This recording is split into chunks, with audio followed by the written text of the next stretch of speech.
Bonsoir à tous, bonjour à tous même pour vous, j'espère que vous allez excellemment bien. Aujourd'hui on se retrouve pour faire le débrief du groupe C, on va revenir sur les matchs, notamment la dernière journée qui a été assez folle dans ce groupe C, ça s'est joué vraiment à pas grand chose dans les différents matchs. On reviendra notamment sur les matchs fous comme le match de l'Arabie Saoudite face à l'Argentine, on reviendra un petit peu sur tout ça.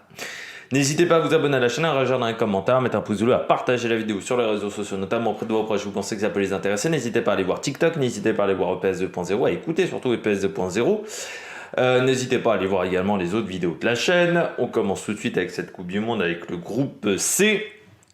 Groupe où on avait l'Argentine, on pensait que c'était un groupe où l'Argentine serait au-dessus et puis ensuite il y aurait une bagarre Pologne, Mexique pour les huitièmes et que l'Arabie Saoudite serait, on va dire, un peu loin derrière.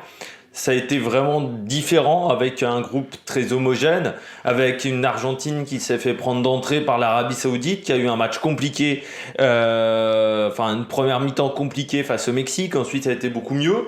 Une Argentine qui a fini fort face à la Pologne, une Pologne qui se qualifie mais en n'ayant pas produit un très beau football pendant les différents matchs, une équipe du Mexique qui s'est réveillée un peu tard et une équipe d'Arabie Saoudite qui a commencé sur les chapeaux de roue et puis qui a fini un petit peu en eau de boudin cette Coupe du Monde. Et c'est bien triste parce que c'est une équipe qui, je trouve, avait des qualités, mais il y a eu trop d'erreurs défensives par l'équipe d'Arabie Saoudite, trop de faiblesses dans certains secteurs, certains fondamentaux, on dirait presque au rugby. On commence tout de suite avec l'Argentine. L'Argentine qui a commencé très timidement, un match très compliqué face à l'Arabie Saoudite, avec une première mi-temps où elle mène 1-0, mais sans forcément dominer, et où sur la deuxième mi-temps, elle prend vraiment une volée de bois vert par l'Arabie Saoudite. Un deuxième match face au Mexique, là aussi, c'est pas facile, notamment grâce à un magnifique but de Messi, et le deuxième but également de l'Argentine est très très beau, le but de Fernandez, avec cette passe de Messi, cette passe décisive, mais un match qui n'est pas parfait, loin de là, face à une équipe du Mexique qui n'était pas incroyable non plus.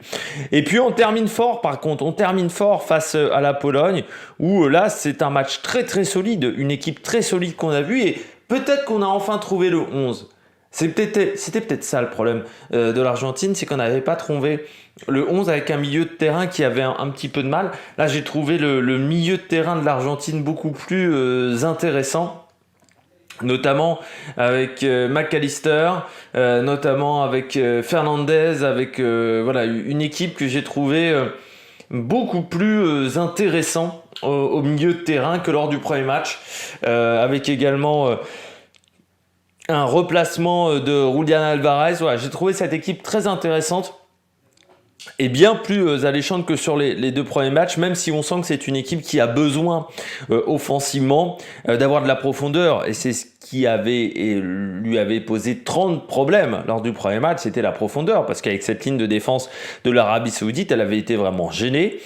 Je pense que si une autre équipe arrive à proposer un système de jeu équivalent, l'Argentine aura beaucoup de mal parce qu'elle a besoin de profondeur. On le voit, les buts, notamment face à la Pologne, c'est dès que la Pologne se retrouve en difficulté, dès qu'il y a des trous, c'est une équipe qui a un peu plus de mal dans des situations de défense très placées où ça coudisse bien. Donc il faut des défenses avec des trous pour cette Argentine, pour trouver des ouvertures. Mais sur le dernier match, c'est beaucoup plus intéressant et on voit une équipe vraiment qui est montée en puissance au fur et à mesure des rencontres. Et ça, c'est assez convaincant quand même de la part de l'Argentine, il faut bien le dire. Deuxième équipe qualifiée. Eh bien, cette deuxième équipe qualifiée, elle est également dans ce groupe C, et c'était dans cette fameuse finale presque, avec la qualification de la Pologne, de la Pologne qui a été une Pologne qui a été poussive, un match face au Mexique où très clairement offensivement il n'y a rien, un match face à l'Arabie Saoudite où ils profitent quand même des erreurs de l'Arabie Saoudite, mais c'est encore pas très folichon offensivement, et un match face à l'Argentine où c'est encore le néant, c'est-à-dire que voilà, c'est compliqué quand même. La Pologne, vraiment le match au Mexique, heureusement que le Mexique a raté pas mal de fois la mire Parce que sinon, les Polonais auraient peut-être souffert lors de cette première rencontre. Face à l'Arabie Saoudite, c'est vrai qu'ils débloquent la situation en deuxième mi-temps, mais presque contre le cours du jeu, ça est, avec une Arabie Saoudite qui fait notamment sur le deuxième but une énorme erreur défensive. Et puis sur le dernier match face à l'Argentine, ils ont vraiment souffert. Ils ont failli s'en prendre un troisième sur une erreur défensive également, une passe en retrait mal ajustée de la part d'un joueur polonais. Je pense que c'est un tirage au sort qui, pour la France, on le verra en huitième, n'est pas trop compliqué. Cette équipe de Pologne, déjà, elle est dépendante de Lewandowski. Mais on voit que Lewandowski est obligé de jouer extrêmement bas pour toucher pas mal de ballons. Et c'est compliqué. Et après, dans le reste du jeu, bon, bah, c'est difficile. Hein. La construction n'est pas loin du niveau zéro. Et cette défense, bah, on s'aperçoit que dès que vous avez des joueurs rapides, ce sont des joueurs qui sont très solides, ce sont des beaux physiques. Mais dès qu'il y a un peu de vitesse, tout de suite, ça devient beaucoup plus compliqué pour cette défense. Ils ont énormément souffert face à Messi, face aux joueurs argentins. Ça risque d'être la même avec les mobilettes de l'équipe de France. Donc ouais, ça a été un match compliqué, hein, ce match Pologne-Argentine pour les Polonais. Ils se qualifient quand même avec les cartons jaunes. Donc vraiment, c'était la situation la plus ric-rac quand même pour se qualifier. Et puis avec une dépendance à Lewandowski, on a tenté plusieurs choses et ça n'a pas vraiment marché avec des joueurs, je trouve, par exemple, Krychowiak fait pas une grande Coupe du Monde pour le moment. Et puis un milieu de terrain qui a du mal à trouver des solutions. Mais les Polonais, vraiment, c'est peut-être avec... Et même l'Australie a peut-être montré un peu plus de choses encore que les Polonais. Je trouve que les Polonais, vraiment, sur cette Coupe du Monde, c'est peut-être l'équipe qui, pour le moment, se qualifie en huitième de finale, qui a montré le moins de choses pour le moment. Je trouve que c'est une équipe vraiment décevante pour le moment dans cette... pour dire encore une fois pour le moment, dans cette Coupe du Monde, elle a vraiment du mal à produire du beau football. On continue avec le Mexique. Le Mexique s'est réveillé trop tard. C'est réveillé trop tard. Trop de cases ratées, notamment sur le match face à la Pologne. On en avait parlé, hein, mais il rate énormément d'occasions sur ce match-là, avec une attaque qui a été trop dépendante. Parler d'un côté de Lewandowski, mais alors là, on est dépendant de Lozano du côté du Mexique. Puis je pense qu'on est plus sur une équipe de grands talents, c'est-à-dire cette équipe mexicaine. C'est pas mal de joueurs maintenant qui jouent au pays. Alors certes, le championnat a progressé grâce à l'apport de joueurs étrangers, mais ça veut dire également qu'on est moins attractif pour le championnat américain, pour le championnat, même les championnats européens, peut-être parce qu'on a moins de joueurs de grands talents dans cette équipe mexicaine. Mais offensivement, ils ont énormément tiré hors du cadre. Ça a été un vrai problème. Et puis, c'était un petit peu les mêmes manières de jouer, les mêmes schémas de jeu de la part du Mexique. Peu d'innovation.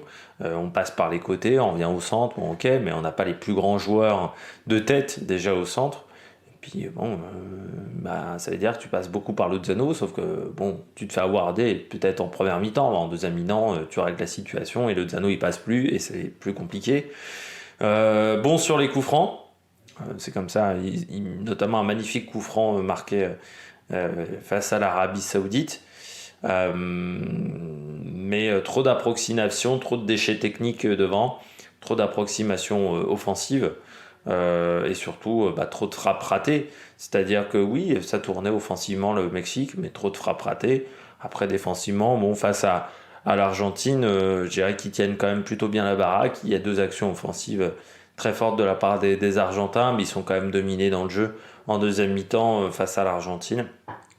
Bon voilà, c'est vrai que c'est pas la pire équipe en termes de jeu qui est éliminée, hein, ça c'est clair et net le Mexique, mais s'ils s'étaient réveillés un peu plus tôt, s'ils avaient trouvé le cadre un peu plus face à la Pologne, peut-être que la situation serait différente pour eux ce soir.